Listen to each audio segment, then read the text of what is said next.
welcome to my home. I'm Dr. Nick Begich, and today's video that we're producing is HAARP and beyond. It's been a long time since we produced a video on HAARP and really brought out the information in the context of where we are now in 2006 versus where we were when we first disclosed this story in the book Angels Don't Play This HAARP back in 1995. So today's topic will deal with the various aspects of HAARP and talk about what's happened since with some of the key players involved in that research, as well as the political implications and where this technology is going from here.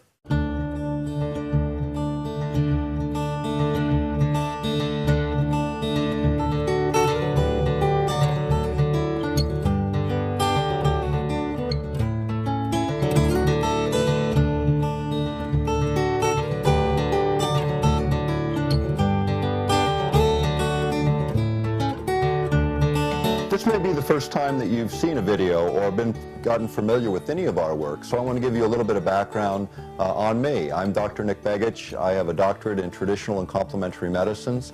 I come from a political family here in Alaska, second generation of political involvement here. I also have a background in education, being twice elected president of the Alaska Federation of Teachers and the Anchorage Council of Education.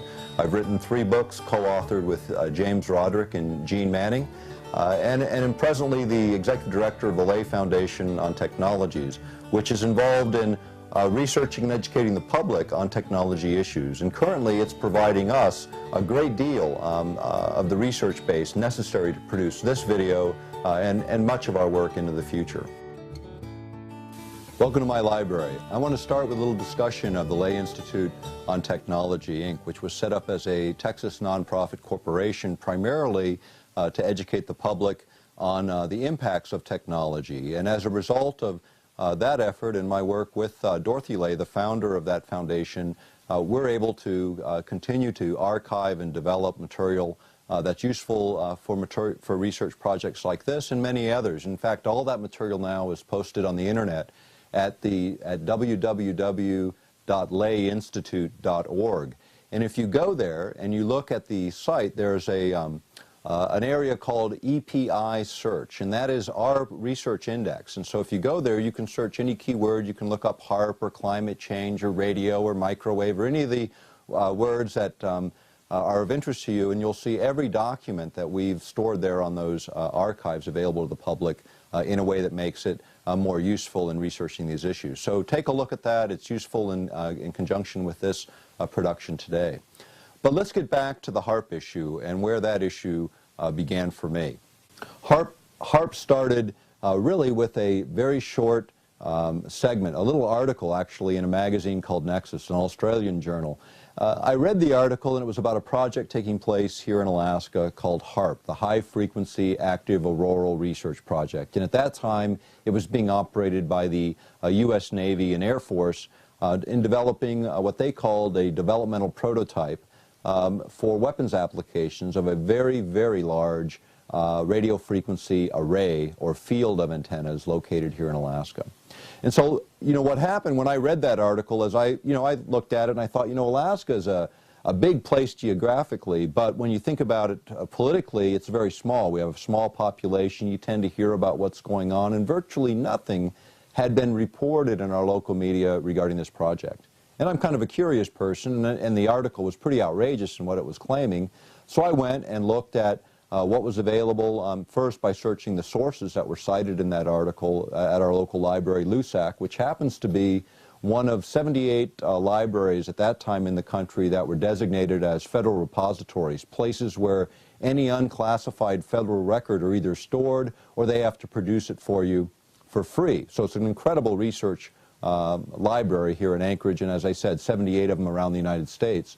As a result, we were able to verify all of the sources in that article. That got me pretty concerned, and I went next to talk to Trustees for Alaska, which is one of the larger sort of umbrella environmental groups in Alaska. And my thought was, with the implications of this system, this group certainly had to be following the issue. And surprisingly, they weren't. In fact, they said the Audubon Society was looking at it. So I went over to the Audubon Society in Anchorage and talked to them.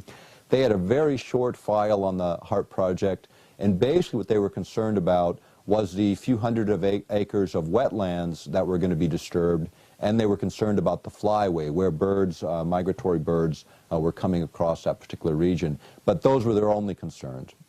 There were much, much bigger implications to HAARP. Discovering that virtually nobody was following the issue, it seemed like a very, very important issue to me. And so what I did is I sent a large amount of material, including the technical specifications for the array, to a friend of mine, a physicist, who had the background to take a look at whether or not the claims on this facility were actually real and whether it really was a threat. The conclusion that he and others made was that it was a very significant issue, one that needed some public attention, and they insisted that I write an article about the subject. And so that began, for me, a journey that's now lasted 11 years in dealing with this issue and those things that came out of it. But let's talk about what HAARP can do. As I said, it's an array, a field of antennas. And what it essentially started as was 48. 6 in one direction, 8 in another direction, and these are 72 feet tall with a cross dipole. So they're a column going up and then a cross dipole going like so. And by firing these antennae in a very specific order, you can focus the radio frequency energy, concentrate it to a relatively small area, up in an area above the Earth's surface called the ionosphere. And let me explain sort of where the ionosphere is. You've got to look about 30 miles above the Earth's surface for the very beginnings of the ionosphere, and then it stretches out perhaps as far as 400 kilometers out into space and even further in the upper reaches of the ionosphere. And it acts as an electrical shield, if you will, an energized area of our environment, so that cosmic radiations coming in from the sun and from space hit this layer, and it acts as a filter, filtering out particle streams that would make a life on planet Earth impossible without this. Now, people talk about ozone depletion as a major issue, and it certainly is, and we'll cover that in another video in this series. But let's talk about a hole in the ionosphere, which would be significantly greater than any problem attributed to ozone depletion by comparison, because of the kinds of radiation. It wouldn't be just ultraviolet radiation, as is the case with ozone. This would be very, very dangerous particle streams that would literally alter the genetic blueprint of the planet. So this is the area that the military is targeting as their research area in the developments of HAARP. And HAARP was originally invented by a guy named Dr. Bernard Eastland, and it was an original concept that he had, and he had had this idea that you could create a shielding effect. And let me talk a little bit about what kind of effect that might be. When you look at the ionosphere as this layer around the Earth, and then if you think of the Earth as also kind of a giant motor that's spinning around, and with that comes magnetic field lines. And these field lines go from the southern part of the poles all the way up, and they wrap around, they come back in at the northern polar regions. And in these polar regions, where those magnetic field lines interact with the atmosphere and oxygen and nitrogen, you get the aurora borealis, or the northern lights. Or in the southern hemisphere, you get the equivalent of our northern lights. And it's where this energy is interacting with the atmosphere.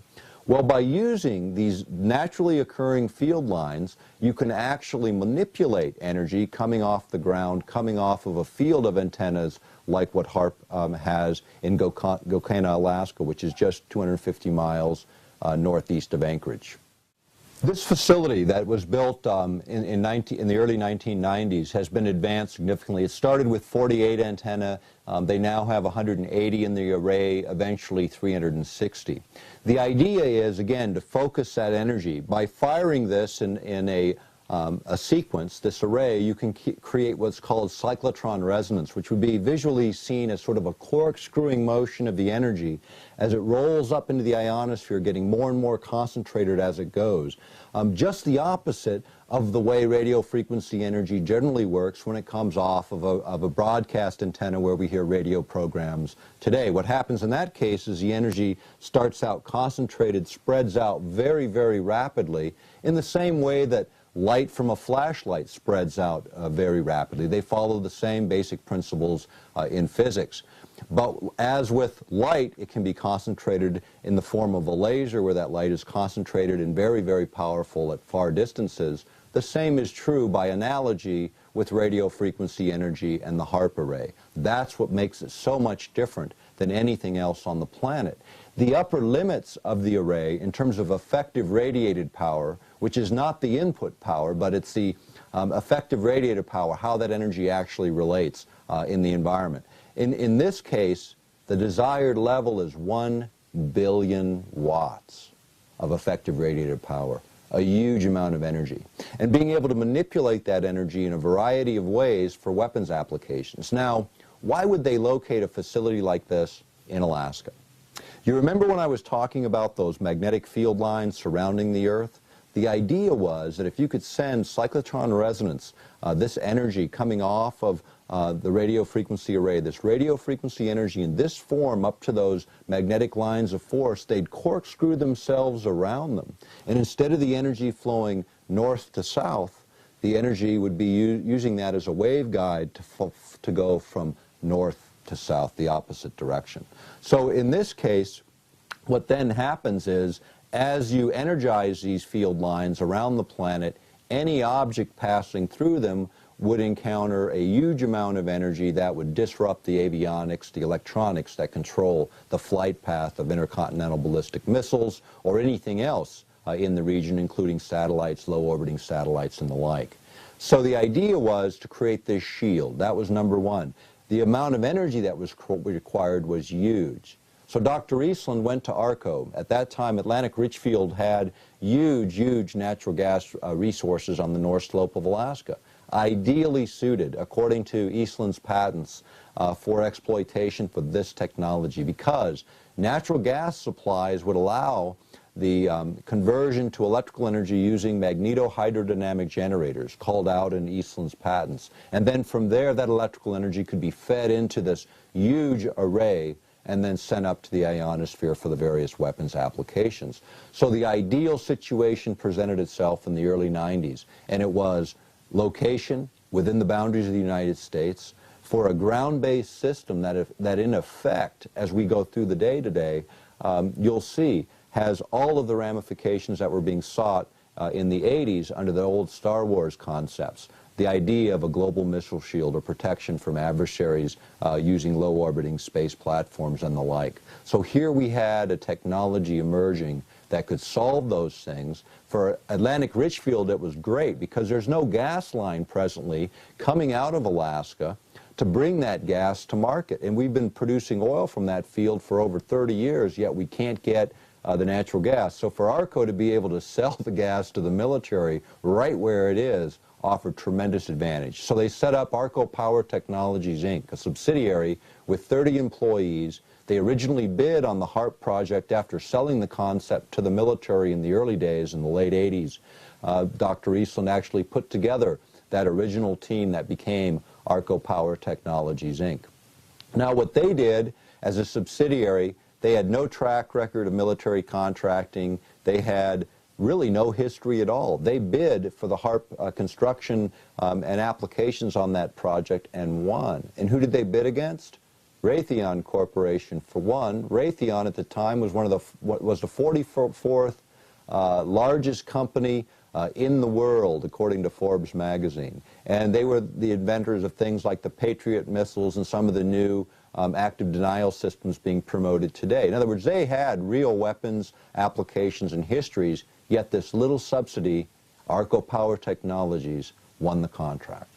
Now, in public procurement, the way you win those contracts is actually through what's called proprietary information. Certain companies are given extra points and advantage if they hold the technical knowledge necessary to carry a project out. In this case, ARCO Power Technologies, Inc.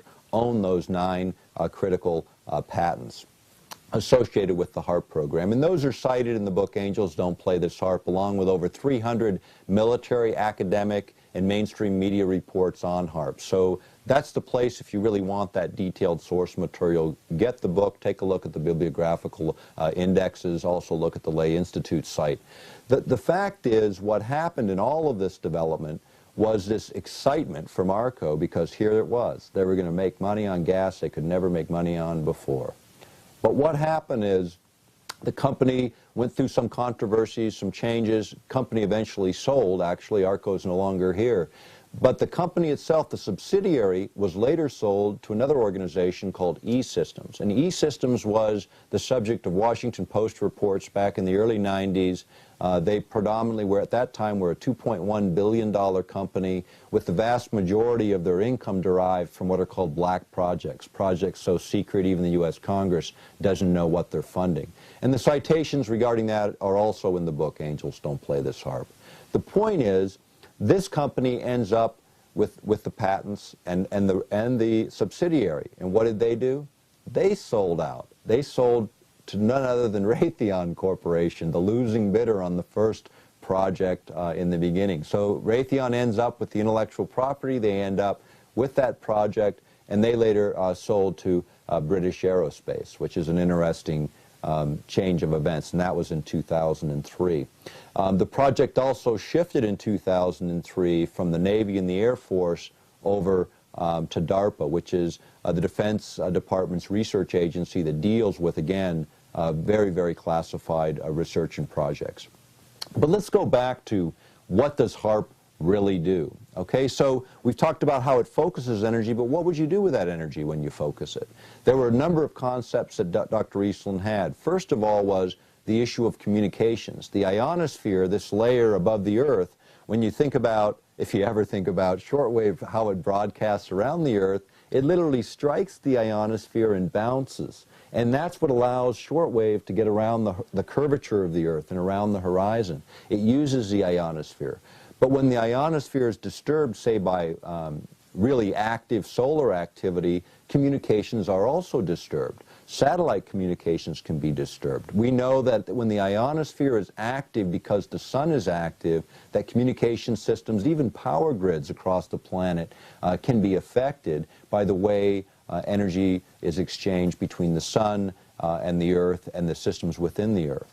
So knowing about the ionosphere and controlling it becomes extremely important for communications purposes, and we can all see why the military would be interested in that. What they found is that they could disturb the ionosphere to such an extent using these kinds of systems that they could deny everyone else access to their communication systems, but by controlling those modulations and by controlling those pulse frequencies affecting the ionosphere, they could carry their own communications while denying everyone else access to theirs. Now again, if you can communicate with all of your aspects of your military and you can deny your adversary the ability to do that, we can certainly see the advantages of exploring that whole area.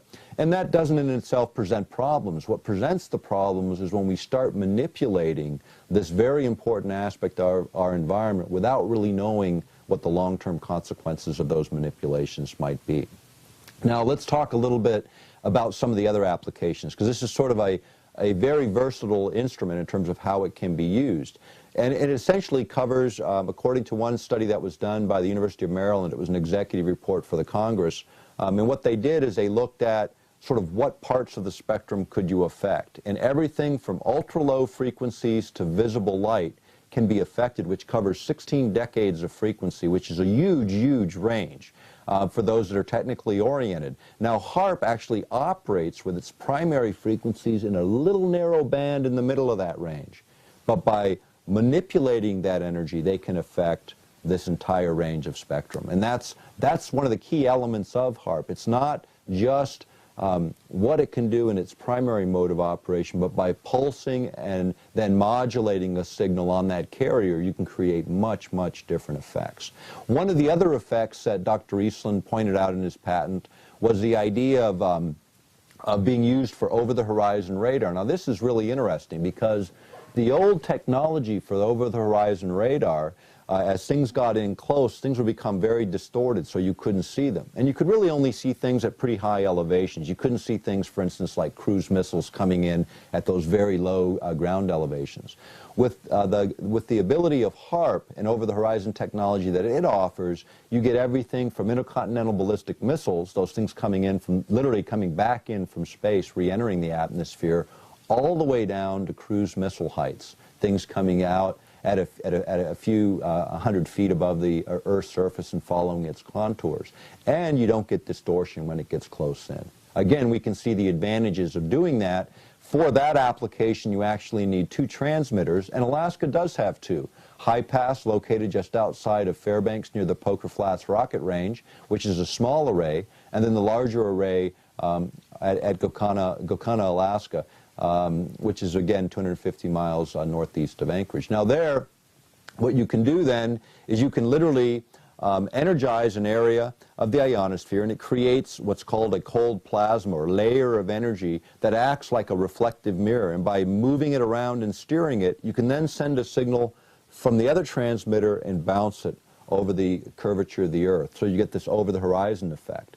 If you use, again, one of the other patents in this cluster held by Arco Power Technologies, Inc., is a gamma ray detector designed for satellite-based applications, and utilizing first the HAARP system to create a unique energy pattern around each of the incoming objects. Then using gamma ray detectors based on satellites, they could actually determine which of those incoming objects carry nuclear payloads and which ones are simply decoys. Extremely important, because in all nuclear scenarios, except for those by rogue states, we envision 100,000 incoming objects, of which only perhaps a few hundred actually carry nuclear payloads. Now, we don't have the capability of knocking out all of those objects, but if we could isolate the real threats, those that carry nuclear payloads, then obviously an advantage is gained there.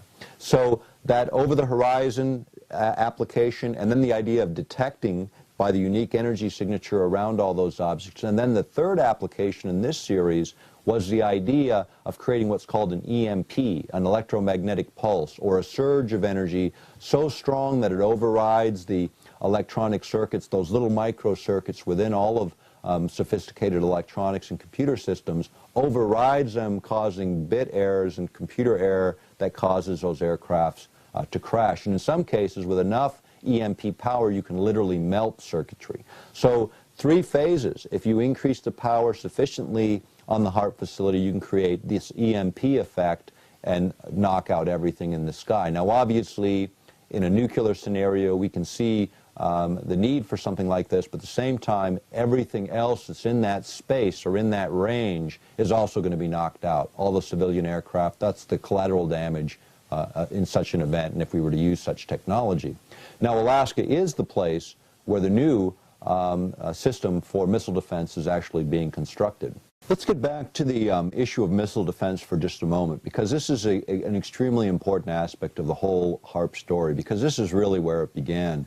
You know, when you go back to '95, when we were first publishing on the subject, you know, Gene Manning and I wrote the book Angels Don't Play This HAARP, really as a beginning point to get public debate on the issue. I've done thousands of radio broadcasts in the last 11 years on this issue, as well as traveled to Europe 13 times on related issues. Now, at one point, early on in 1997, I got a call from a gentleman, Tom Spencer, and Tom was at that time the environmental chairman of the European Parliament, and he was a conservative from Great Britain. And Tom asked me a lot about HAARP, wanted the information. Apparently someone here in the United States who had heard us on radio, gotten a copy of our book, had forwarded it on to him, and it got his attention. Now, when he made inquiries into the British military about HAARP and related technologies, the answer he kept getting from them was, Tom, stay out of this. Don't get involved. And for Tom Spencer, that was really the wrong answer. In fact, it was his ticket to the dance, because it got him very involved in this issue. We began a dialogue, and he brought myself and a friend of mine, a physicist, over to actually Brussels, where we were able to meet with him and other parliamentarians and others involved in military-related issues. And we also were able to form an association between the Greens, the Social Democrats, and the Conservatives around the HAARP issue, largely because of the work of Tom Spencer. Now, in the interim, several things started to happen. Tom brought us into a couple of different venues, and I want to tell the story because it's a big part of sort of how this thing started to shape. He brought us in to a number of venues, and the first one was one on Arctic issues by the organization called GLOBE, and this was an organization composed of 200 federally elected or nationally elected legislators from 44 governments from around the world, dealing primarily with environmental related issues. And this was an opportunity to talk about HAARP within that forum. Right after our presentation, we were approached by members of the Russian Duma. Now, this is going back to 1997-98 time frame. They approached us, were very interested in the issue because Russians actually, the Soviets back in the 70s, had utilized very similar systems. In fact, if you go back, there was a signal that was reported by shortwave broadcasters as the woodpecker signal, and it was this irritating noise that they would pick up on shortwave broadcasts. They triangulated the positions back to 5 transmitters in the former Soviet Union that were responsible for creating those signals. Those were the early predecessors to HAARP, and we'll get back to that in a little bit. But in the European Parliament, Tom Spencer then became chairman of the Foreign Affairs Committee, the most powerful committee, or one of the most powerful in the European Parliament. He then was able to bring us back to testify in the Security and Disarmament Subcommittee of the Foreign Affairs Committee on the issue of HAARP. And what eventually happened is several sections were included in a European Parliament resolution on disarmament, specifically addressing the problems associated with HAARP. And what we were able to demonstrate there are many of the applications and uses by presenting non-classified military documents as well as the planning documents from the facility, and in tracing and showing the history of this facility. The Europeans acted, as did later the Russians in 2002 when they passed their own similar resolution.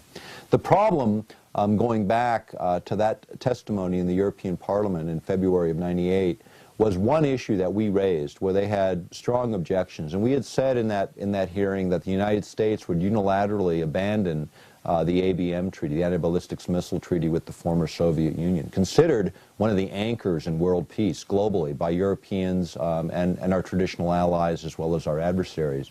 The idea that we would abrogate that without cluing in our traditional allies in Brussels and throughout Western Europe, they just couldn't accept.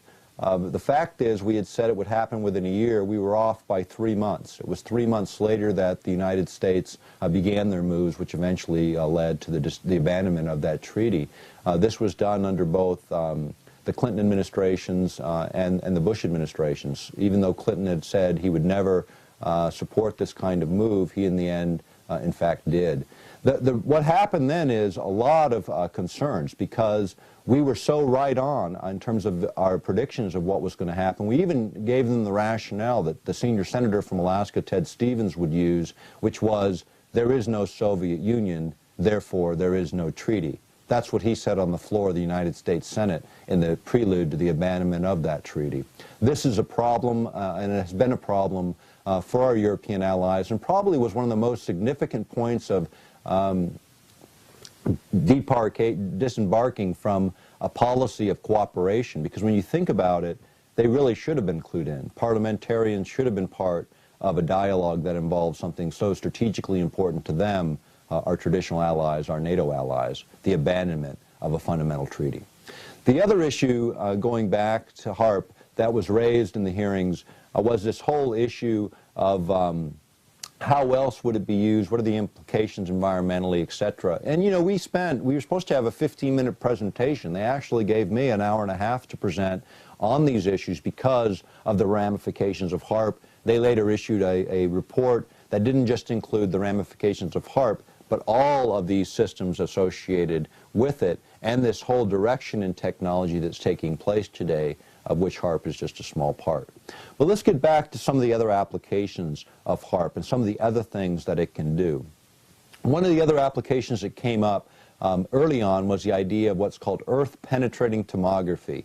Let me make that really simple. By analogy, it would be like X-raying the Earth, or looking into the Earth several kilometers or several miles deep to look at underground structures for mineral deposits, nuclear facilities, tunnels, mining facilities, all those kinds of things can be detected by earth-penetrating tomography. Now, the way that this would work with HAARP is really unique, and this is again going back to Dr. Eastland's patents. By sending this energy up, this focused energy up to the ionosphere, what they can do is they can pulse the energy, so it acts like a punch. So it's punching the ionosphere with this force that causes the ionosphere to vibrate in resonance, in harmony with this signal on the ground. So, for instance, in Norway, where they have one of these facilities operating, they were able to play Wagner in a way that got the ionosphere to literally vibrate to Wagner, as an example. In the low frequency range, extremely low frequency range, the ELF range, it sends a signal back to the Earth, and ELF signals are very long wavelengths. And what they do is they penetrate the Earth and sea all the way through the Earth and sea. Nothing stops these ELF signals from penetrating.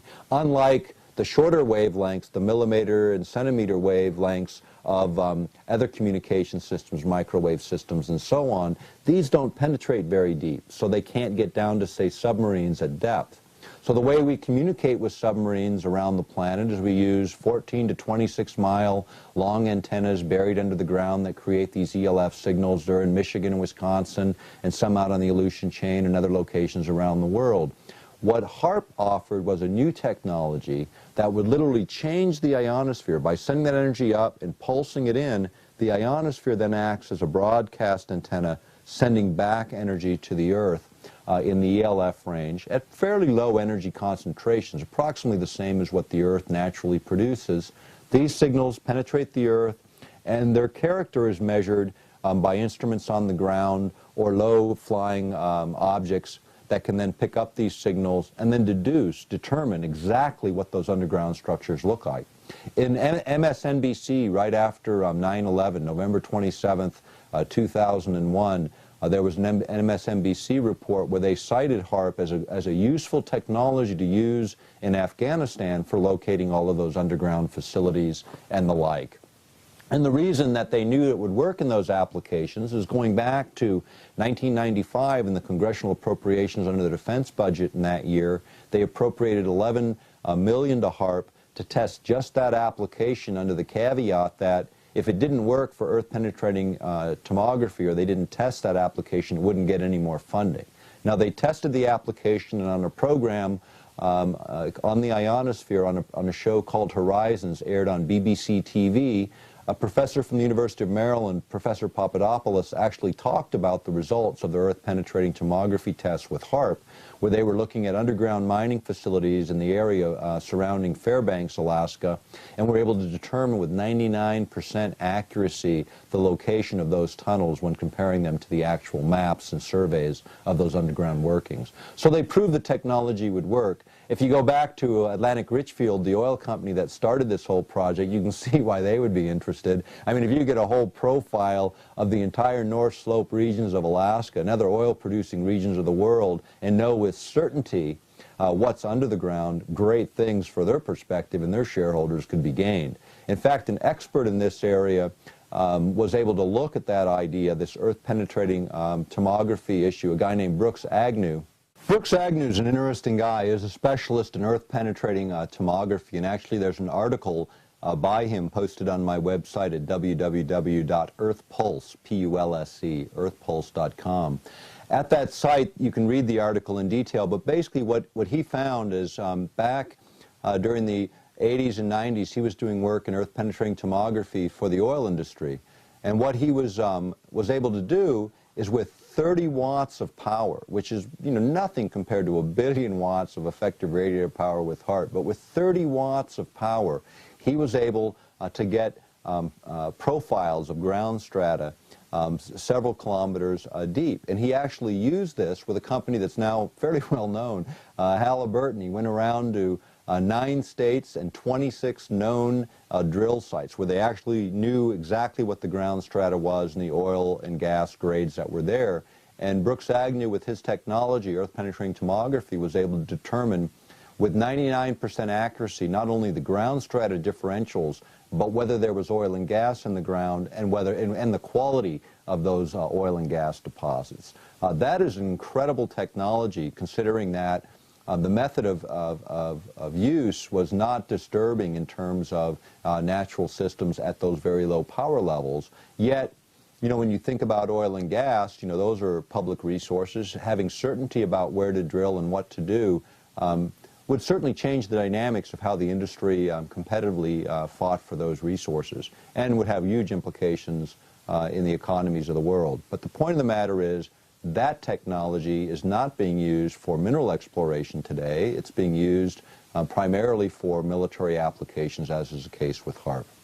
The question in my mind has always been, did any of these guys under any of these transfer agreements, did the oil companies retain rights? Did they keep rights so they could utilize that data in the future? Why isn't the U.S. government utilizing that data for isolating oil fields within the United States and other places? It's a good question, and one that still remains to be answered. But when you get into earth-penetrating tomography, the problem that Brooks Agnew has and others have voiced is the idea of the energy concentrations, because what he knew is that if you used too much energy, in his worst-case scenario, you could trigger geologic events, earthquakes, those kinds of events could be triggered utilizing high-energy densities in the ELF range. In fact, there was a DOD news briefing. It goes back to April 27th, 1997, and it was at the University of Georgia, and it was Secretary of Defense William Cohen. He was commenting on weapons of mass destruction. Remember, that's way before 9/11. And one of the weapons of mass destruction he cited were environmental weapon systems utilizing electromagnetic energy for triggering earthquakes, volcanic eruptions, and climate alterations. This is the U.S. Secretary of Defense William Cohen making that statement in a DOD news briefing in 1997. The idea of using energy or accidentally triggering these events was the big concern of Brooks Agnew when he started looking at HAARP as an issue. The other was, what would happen if this energy going up into the ionosphere actually acted as a conductor or formed a shunt connecting to the Earth, this energy from the ionosphere? What he envisioned would then happen is it would form a tap where the energy actually flowed from the ionosphere down to the Earth, and it would look like, according to Brooks Agnew, the biggest bolt of lightning you've ever seen in your life striking the Earth 40 times a second. Now, granted, the idea of bolt of lightning, the biggest you've ever seen, striking the Earth 40 times a second until all that energy was discharged out of the ionosphere is, granted, the most extreme of situations, and one that certainly hasn't manifested itself yet. But these are the kinds of concerns being raised by independent scientists literally around the world, and now by some of the governments around the world. There's a couple of other applications of HAARP that I want to talk a little bit about. The first one, and these are the two probably the most controversial areas of HAARP. The first one deals with the idea of manipulating weather systems. And this is a very important issue because, again, you're dealing with concepts that have been attempted over the years. In fact, these days you've actually got the United States Congress, two bills pending, one in the Senate, one in the House, to create a commission for review of weather modification technology, because commercial interests are now advancing them along with other militaries from around the world. So you've got economic interest interested as much as the military in controlling weather outcomes and climate outcomes for obvious advantage and reasons. But it creates problems, and here's what happens with HAARP. HAARP is also capable of, in fact, the early versions were called ionospheric heaters because they literally would heat the ionosphere. And when you think of this area being heated, it's about 30 miles in diameter above the facility itself. And when you heat the area up by affecting this region, you literally push it up. So it goes up and out into space, perhaps as far as 200 kilometers. Instead of being 30 miles above the Earth's surface, now you're almost a couple hundred miles potentially out into space with this column, and the lower atmosphere below rushes in to fill that space. Now, what happens then? Firstly, any satellite that was a low-orbiting satellite zipping through space hits this area, hits this energized area that's supposed to be there, and all of a sudden it hits atmosphere, it encounters friction, and the satellite burns up and it crashes. So as an anti-satellite technology, the Russians, through the Strategic Studies Institute in London, reported that they had actually looked at Russian papers that had a concept for incoming comets and asteroids. You know, most of these things, when they come into our atmosphere, they burn up. Because you've got this 30 miles where these objects are coming in at such high velocities, they encounter the friction, they begin to burn up, and they break up, and nothing ever hits the Earth. But big objects make it to ground, and big problems can occur accordingly. But think about, instead of 30 miles, having maybe 210 miles of range and distance of atmosphere to break up those incoming objects. Much larger objects could be destroyed in that way. That was some of the research that the Russians had done utilizing the technology of their heaters back in the 70s. Now, that all is interesting in and of itself, anti-satellite technology, the idea of what else happens when you burn that hole in the ionosphere is all of those particle streams, again, come in to fill that space. You know, very, very important situation. Now, granted, it's continually energized by the sun and by the activities of the planet in terms of our geomagnetics, but how long they leave it open, what occurs, those are things that are not being looked at by the biological scientists that ought to be affiliated with this program. So we really understand the implications of what's happening. If you take it a little bit further and you start to look at this whole concept of using a system on the ground to aggravate the ionosphere. Now, what else happens when that lower atmosphere rushes in? You also change pressure systems in the immediate region in terms of lows and highs and the way those pressure systems work and the way in which jet streams flow. By altering the flow of jet streams, by altering the way the atmosphere is located within an area, that's where you can get these huge, huge problems. Back in the 1977, the United States ratified a treaty where we agreed to not use environmental manipulation as a weapon of war, whether it be to create earthquakes or tidal waves or volcanic eruptions or disturb the weather.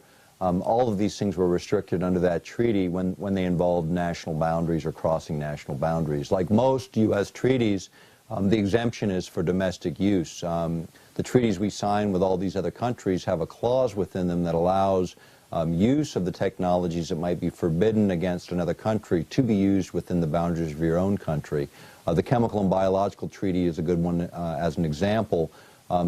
Russia being a signatory to that treaty, yet they used gases within the conflict with Chechnya when they had a bunch of people being trapped in a movie theater. You may remember this. They pumped in a gas that was supposed to knock everyone out so they could go in and take care of the terrorists and free the hostages. And in fact, over 100 people died from the asphyxiation. That particular gas would have been forbidden in an international conflict across outside of the sovereignty of Russia. But again, these treaties do not have parallel legislation that goes up alongside of them that says, hey, if this is good enough for our adversaries, it's good enough for us. And really, we need that parallel legislation. Every time we sign a treaty, there ought to be a domestic law going right up alongside it. The environmental modification treaties were no exception. We continued our experimentation within the United States. The idea now that we can modify weather to large degree is something that's not just unique to the United States. The Russians, through private companies, have offered, according to New York Times articles, have offered that service to other governments to help with weather-related problems and issues.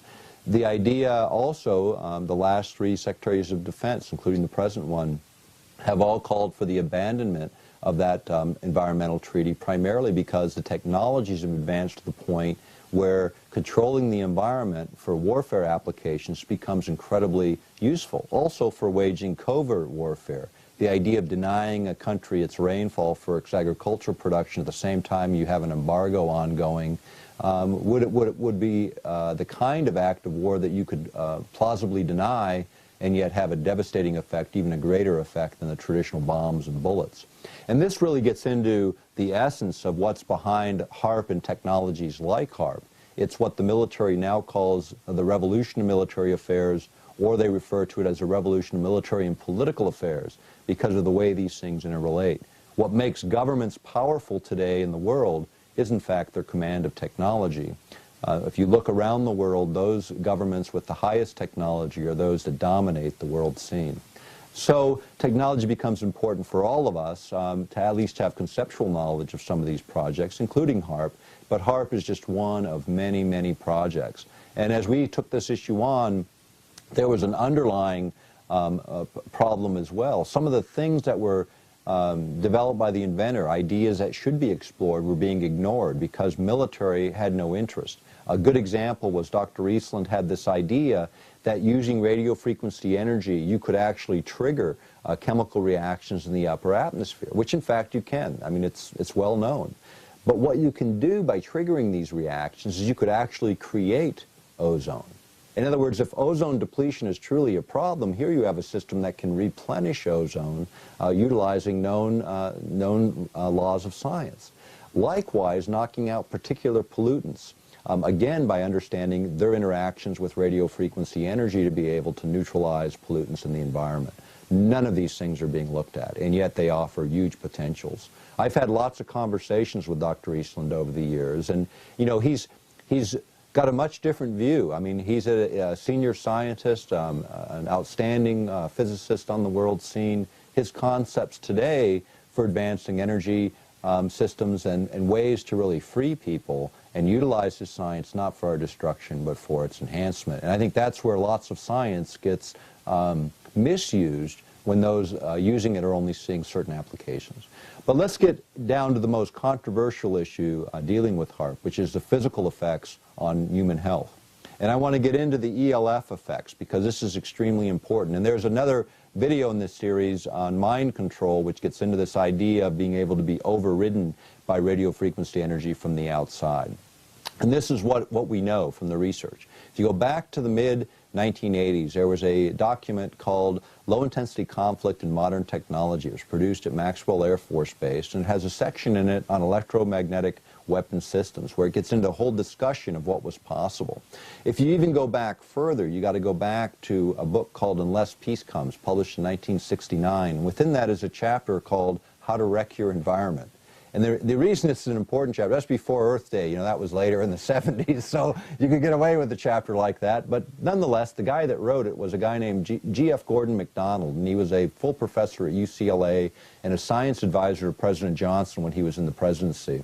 And he had written back then that if we could ever figure out how to electronically stroke the ionosphere in just the right way, we could return a signal to the Earth that would literally manipulate the behavior of people over huge geographic areas. That was G.F. Gordon MacDonald's ideas going back then. But in 1969, we didn't have a way to electronically stroke the ionosphere and create that kind of returning signal. Later, in a book by Zbigniew Brzezinski, it was a book called Between Two Ages, and in this book is a reiteration of G.F. Gordon's ideas about, again, being able to electronically stroke the ionosphere and return a signal to the Earth. In this particular book by Brzezinski, and Brzezinski, for those who don't remember, he later became National Security Advisor to President Carter. At the time he wrote the book, he was a professor and researcher at Columbia University. But here's this idea. Now, how do you electronically stroke the ionosphere? That's exactly what HAARP does. But what kind of signal returns is what's relevant. And here's why. When you think about energy, most energy passes through us, and we have huge amounts of radio frequency energy passing through us right today. You know that nature creates a certain amount of radio frequency energy that has always been here, but man creates 200 million times more radio frequency energy than what nature creates. So that surrounds us. We're literally surrounded in that soup, and that's just radio frequency energy. When you think of that whole electromagnetic spectrum, there's a whole lot of other energy that man's created that surrounds us as well. But the human body is really unique. It's like the ultimate tuner. Most energy passes through us like static between the stations. You know, when you're going through the radio stations and you're looking for that favorite channel, it's when resonance occurs between the receiver and the transmitter. That thing sending the energy, the radio station, to the radio receiver. When they're in harmony, you get a nice clear signal and you get your station. The same is true by analogy within the human body, and this is what the military research has shown, is that you can affect everything down to a molecular level if you understand enough about the physics of the body and the math of radio frequency energy's relationship to it. You can manipulate radio frequency energy to affect the body. And this is what they did actually in a study sponsored by the Air Force. The study was at the University of Utah. It was completed in 1985, and it was under the auspices of the Science Advisory Board to the Air Force, and it produced what's called the Radio Frequency Dosimetry Handbook. Simple language, it's the dosages of radio frequency energy necessary to override every vital organ of the body, including the brain, whether it be the liver, the kidneys, the heart, the lungs, to interfere with their natural performance. as a weapon or weapon application.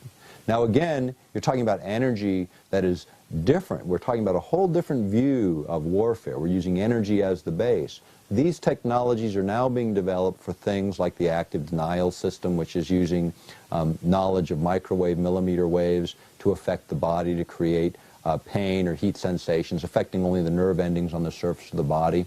But these basic principles apply to the entire living organism. So Jose Delgado is an interesting guy. He was at Yale University in the mid-60s. He began mapping the human brain by planting electrodes in primates and humans to see how to affect the different parts of the brain, figure out what parts of the brain were affected and affected our, our health and the way we thought, and just sort of how the brain worked, mapping it out. Well, by the mid-80s, he had figured out a lot of other things. He found out that not only could you map the brain, but you could stimulate the brain. And so starting in 1969, he'd put the implants in, and there's a famous image of him with the charging bull, and he throws the switch of a radio transmitter, and the bull stops right in its tracks, right in front of the guy. And in this case, he used an implant that affected the bull in a way that caused it to stop. Now, what he found by the mid-80s is he didn't need any implanted technology whatsoever.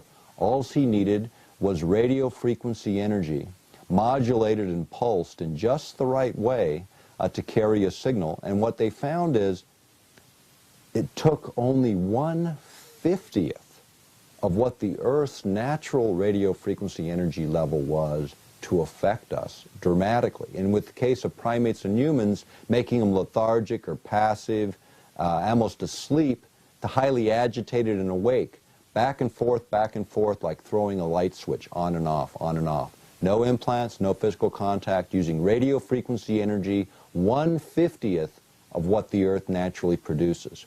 HAARP, in its Earth-penetrating tomography mode, will produce 50 times more energy than is necessary to override normal brain function, according to the research at Yale University and the research conducted by the Air Force and Navy in all of those projects that we cite within our published work.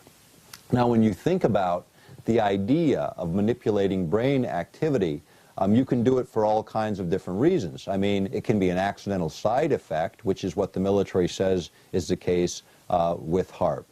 But the question of side effect or deliberate effect really takes us back to this issue of human manipulation. Is it possible? And let's talk about that a little bit more in depth.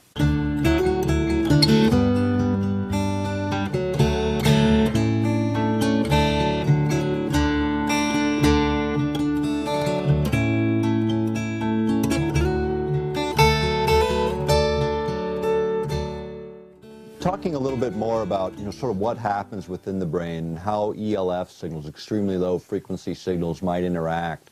If you look at an EEG and you look at what the brain is actually doing, you look at those patterns, what we know is that the brain exhibits predominant brain waves during certain times and during certain activities. In your very deepest states of sleep, for instance, it's 1 to 4 hertz or pulses per second of the predominant ELF frequency within the brain. In that sort of middle stage of sleep where you're actively dreaming but you're kind of consciously awake at the same time, this is the theta range, approximately 4 to 7 hertz or pulses per second. 7 to approximately 11 or 12 hertz is the alpha range. This is where you are when you're in that zone or ideal place for learning and doing art and that kind of activity. The beta ranges get into where you're actively listening and participating all the way up to agitated states. And what we know is that any external signal, whether it be flickering light, or whether it be binaural beat created by sound, or whether it be electromagnetic energy being pulsed through the body, or radio frequency energy, all of these things at the right pulse rates can override normal brain function and change the way our brain chemistry then looks, because it starts with the energy interactions that then create the chemical reactions that then create changes in our behaviors. So the idea of accidentally triggering these kinds of events or deliberately doing it, as was discussed by Zbigniew Brzezinski and McDonald, the idea that you could literally do this and affect 70 or 80% of the population within a large area. HAARP can do this as a side effect or a deliberate effect, based on the science and research done by the military in developing these technologies. It's not one of the stated goals of HAARP, but it is an issue that needs to be looked at, and one that Russians and Europeans have begun to raise concerns about, because their research also shows exactly what we're saying is in fact the case. The problem with technology and the directions in which it's going when you consider things like HAARP is we're getting away from the bullets and the bombs and ordnance and going to energy-based technologies. Now, energy-based technologies present some unique challenges. Firstly, from the standpoint of really looking at the damage that we create, we affect living systems and electronic systems, but we don't affect the basic infrastructure of countries. You know, we're about to spend $2 trillion in the total expenditures anticipated in Iraq alone. That is a huge amount of expenditure over the years it's going to take to rebuild it and what has already been spent destroying it. So these weapons are being developed to keep the infrastructures in place, but kill or affect the living people within these regions. So the idea of HAARP being turned to these uses in the future as these techniques and technologies are advancing shouldn't be discounted at all. In fact, it should be expected. It is one of the reasons that international bodies are beginning to complain about this technology's potential abuses. So you've got, when you look at HAARP, a very versatile instrument, from earth-penetrating tomography and earth imaging, affecting weather systems, affecting communications, over-the-horizon radar, global shielding. All of those applications, for obvious reasons, people can see strategic advantage. However, again, when you're dealing with literally connecting a machine on the ground to a component of the environment with the expressed intention of manipulating the environment for weapons applications, that concept alone deserves significant international discussion. And because it's being generated in this country, in the United States, it should have significant public discussion about the ramifications, not just within our own territory, but around the world. And that's what's missing from much of the HAARP debate.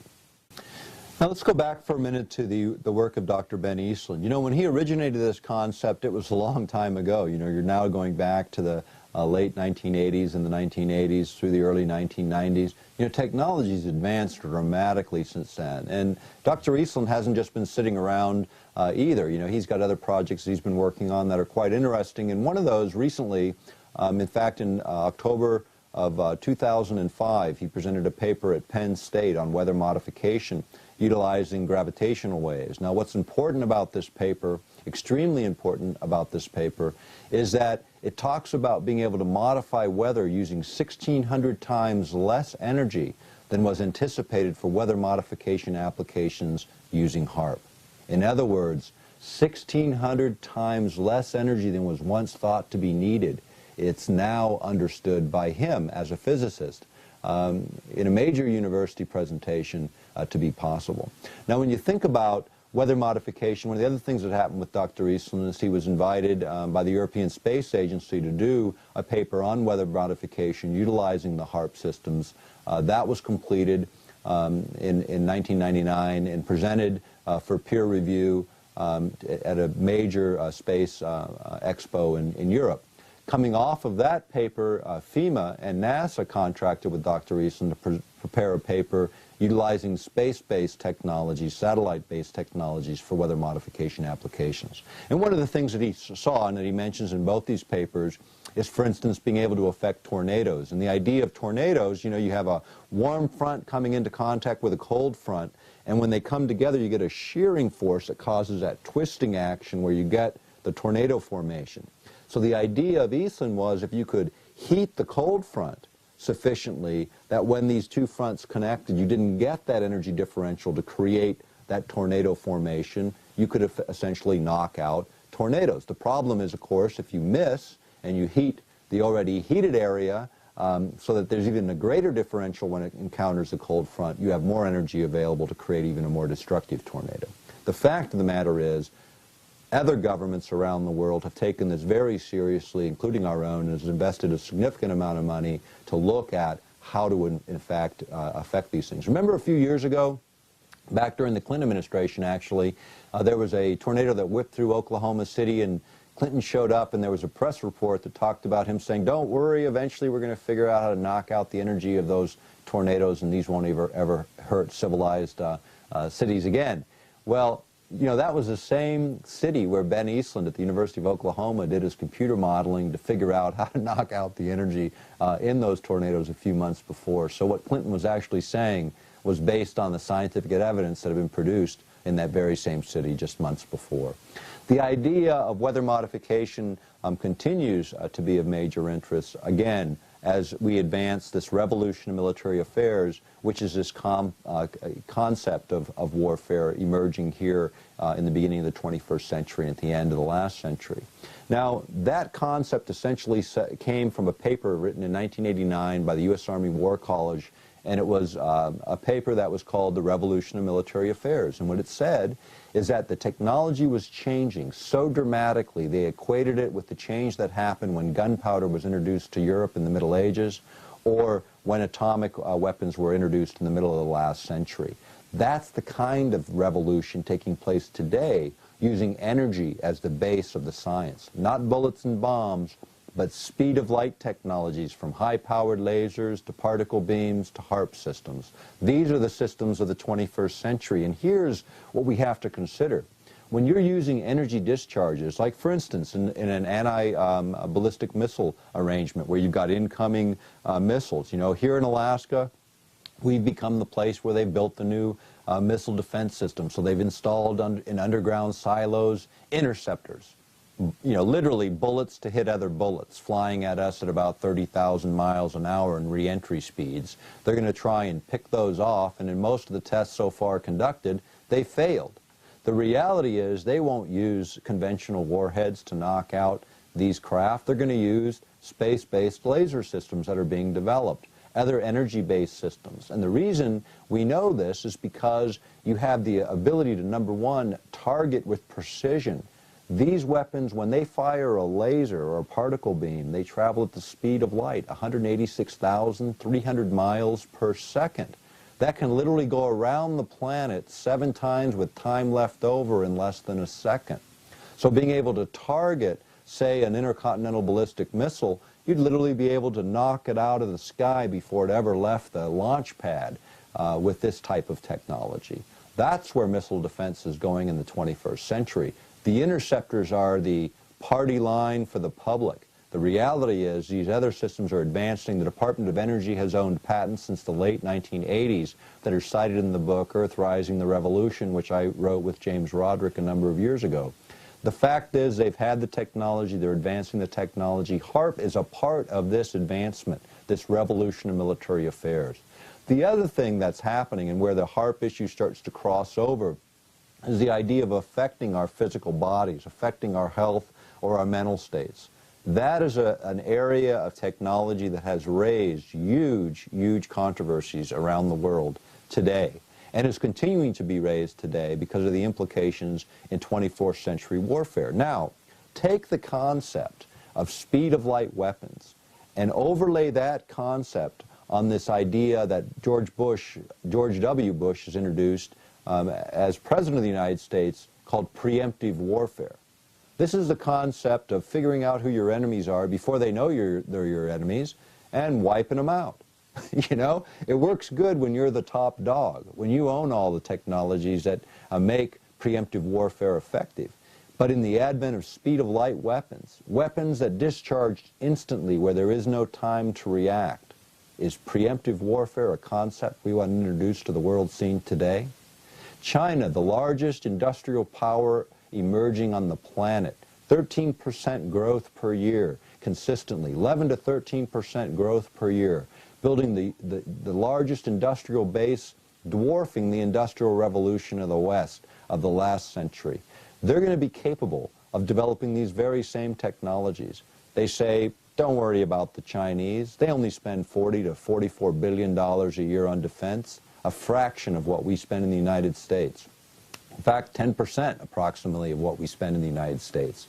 But if you look at what you buy in China for $44 billion, it's significantly more than we get for all the money we spend on defense within this country. That is the major, major issue. Taking from the brains of 1 billion citizens in a centralized government like China's and isolating those technologists, those future scientists, those engineers that can develop this type of technology is in fact a major area of Chinese advancement according to things being released by our Central Intelligence Agency today. Articles that have appeared in Russian military journals and other journals indicate that they are moving along the same path that we are with as much speed as we are. The problem is, again, the ideologies behind the technologies, whether it's the Chinese government and the Chinese military or whether it's the United States government. Whatever the value systems that drive our technology, they should come from the people and spring forward. That's the nature of democratic republics. That's the nature of democracies. That's what's missing in the evolution of military technologies around the world today, including the United States. One of the other applications of the HAARP technology is the idea of energy transfer from one place on the planet to another. And this is really one of the more interesting ones. It's one of the first tests, in fact, the first test of a small array was to see if you could focus the radio frequency energy in a way where you could take electrical energy, convert it to radio frequency energy, then send it back up into, say, a satellite or a low-orbiting space platform, and turn that radio frequency energy back into electrical energy where it can be utilized as a power source. Now, why this is important, as a power source, if you think about it, low-orbiting space platforms, if you could put these low-orbiting space platforms around the planet to utilize energy-based technologies like space-based lasers, you could get closer to your targets, but you have to have a fuel source. You can't just keep sending shuttles up there with energy. You have to be able to get the energy to those low-orbiting space platforms. And what they figured they could do with HAARP and systems like HAARP is keep energized space platforms for up to 10,000-hour missions. So literally, indefinitely, keeping objects afloat by continually feeding them the necessary energy they need to recharge and maintain their power levels. The other place where they looked at low-orbiting space platforms is using the ionosphere itself, literally tapping the energy as these space platforms whip through the ionosphere using tethers, long conductors dragging from below, actually picking up power along the way. And you remember the shuttle experiment a number of years ago where they did this with a tether hanging from the shuttle, and such a huge amount of power built up that it almost blew the shuttle out of the sky. The reality is these are all ways of looking at energy-based warfare systems, something that we haven't had in the past. In the 1980s, during the first of Star Wars, these were discounted because you couldn't stabilize satellites to, for instance, fire a laser. And if you get just a little bit of wobble from a distance, the further you go, the further out that wobble becomes. If you're a carpenter, you know that if you start on one side of a house and you're a 1/16 of an inch out, by the time you're on the other side of the house, you're an inch out. Well, imagine from space being a 1/16 of an inch out where you would be. You'd be miles off your target. So space platforms stabilizing became an issue for the 90s, which they actually figured out how to do it, making that type of technology applicable in this century. When you look at the combinations, it's pretty remarkable. One of the other places they looked at an experiment, you remember the shuttle experiment where they unraveled a big mylar reflector, and this was supposedly going to collect solar energy and reflect it so they could use this energy? Well, it just so happens within the patents, solar reflectors were also needed in case of HAARP because, again, sending energy up, being able to concentrate it to a relatively small area and then bounce that energy through these reflectors to other parts of the planet where that energy could then be converted back to electrical energy. Now, why would that be important? Anytime you have a war, you need power sources. If you could literally do it wirelessly and get your energy without moving diesel fuel and all of the stuff that you have to move logistically, that becomes pretty advantageous. So wireless transfer of energy became one of these very concepts. Interestingly enough, during the Hickel administration, when he was governor of Alaska, Glenn Olds, one of his, I believe he was a commissioner of commerce at the time, actually had this concept of wireless transfer of energy for remote places in Alaska. So these concepts aren't new, they're just being revisited in light of new technology. HAARP happens to present a bit of that technology as well. Over the years, HAARP has created, quite a lot of controversy. In fact, when you look on, if you do a search under HAARP, HAARP on the internet, you'll find thousands and thousands of sources and documents and materials.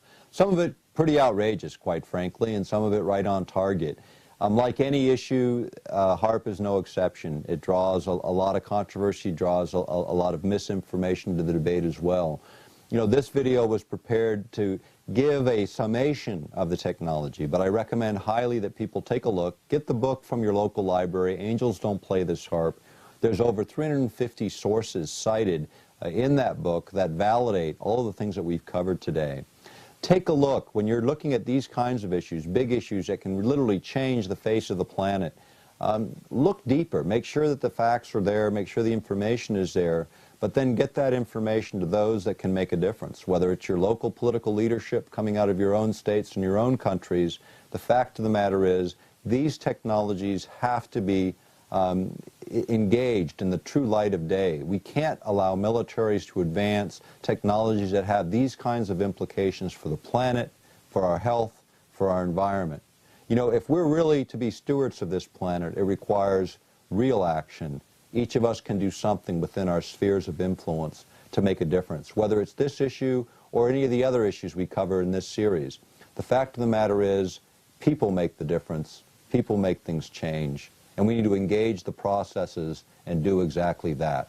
And let's let our technology serve us in the 21st century as man intends it to do, and not create just another situation that we have to clean up in the next century. Thanks for spending the time with me today.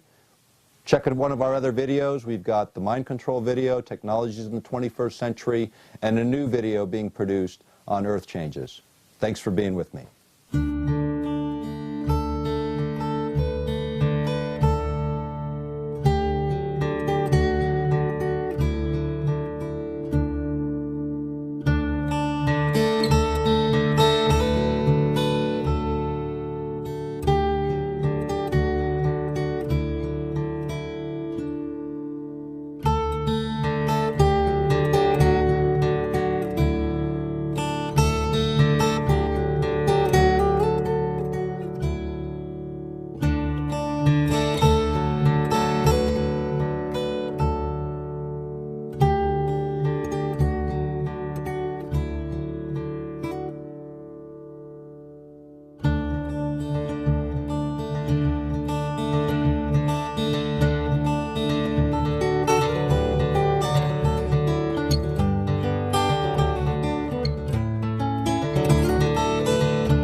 Welcome to my home. I'm Dr. Nick Begich, and today's video that we're producing is HAARP and beyond. It's been a long time since we produced a video on HAARP and really brought out the information in the context of where we are now in 2006 versus where we were when we first disclosed this story in the book Angels Don't Play This HAARP back in 1995. So today's topic will deal with the various aspects of HAARP and talk about what's happened since with some of the key players involved in that research, as well as the political implications and where this technology is going from here.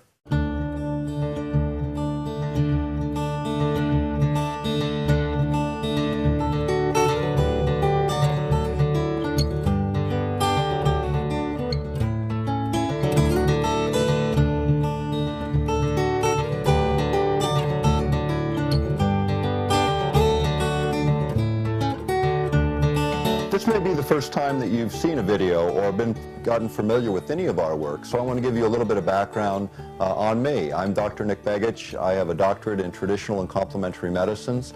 I come from a political family here in Alaska, second generation of political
involvement here. I also have a background in education, being twice elected president of the Alaska Federation of Teachers and the Anchorage Council of Education. I've written 3 books, co-authored with James Roderick and Gene Manning, and am presently the executive director of the Lay Foundation on Technologies, which is involved in researching and educating the public on technology issues. And currently it's providing us a great deal of the research base necessary to produce this video and much of our work into the future.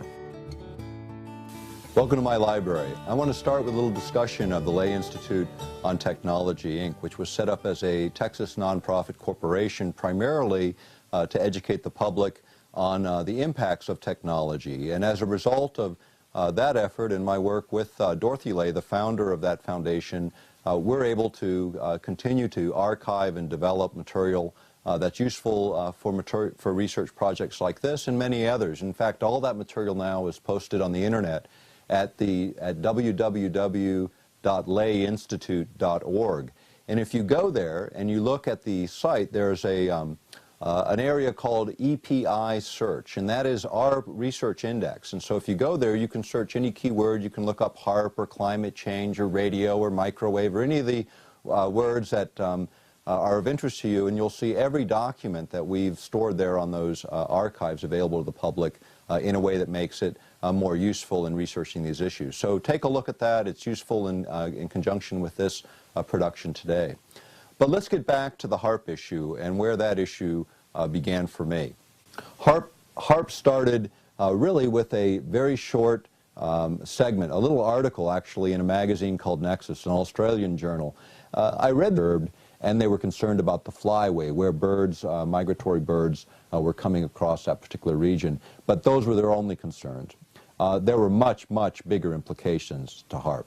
Discovering that virtually nobody was following the issue, it seemed like a very, very important issue to me. And so what I did is I sent a large amount of material, including the technical specifications for the array, to a friend of mine, a physicist, who had the background to take a look at whether or not the claims on this facility were actually real and whether it really was a threat. The conclusion that he and others made was that it was a very significant issue, one that needed some public attention, and they insisted that I write an article about the subject. And so that began, for me, a journey that's now lasted 11 years in dealing with this issue and those things that came out of it.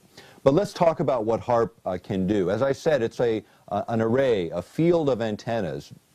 And what it essentially started as was 48.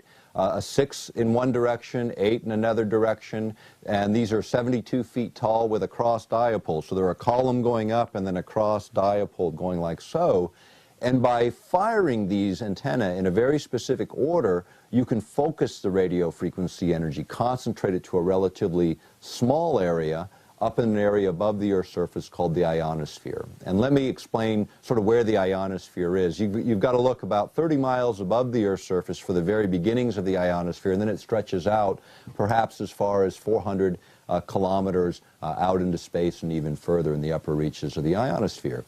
And it acts as an electrical shield, if you will, an energized area of our environment so that cosmic radiations coming in from the sun. In the article, and it was about a project taking place here in Alaska called HAARP, the High Frequency Active Auroral Research Project. And at that time, it was being operated by the U.S. Navy and Air Force in developing what they called a developmental prototype for weapons applications of a very, very large radio frequency array or field of antennas located here in Alaska.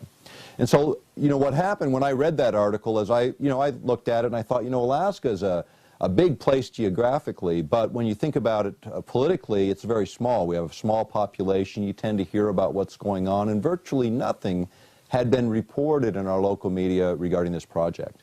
And I'm kind of a curious person, and the article was pretty outrageous in what it was claiming. So I went and looked at what was available first by searching the sources that were cited in that article at our local library, LUSAC, which happens to be one of 78 libraries at that time in the country that were designated as federal repositories, places where any unclassified federal record are either stored or they have to produce it for you for free. So it's an incredible research library here in Anchorage, and as I said, 78 of them around the United States. As a result, we were able to verify all of the sources in that article. That got me pretty concerned. And I went next to talk to Trustees for Alaska, which is one of the larger sort of umbrella environmental groups in Alaska. And my thought was, with the implications of this system, this group certainly had to be following the issue. And surprisingly, they weren't. In fact, they said the Audubon Society was looking at it. So I went over to the Audubon Society in Anchorage and talked to them. They had a very short file on the HAARP project, and basically what they were concerned about was the few hundred of acres of wetlands that were going to be destroyed.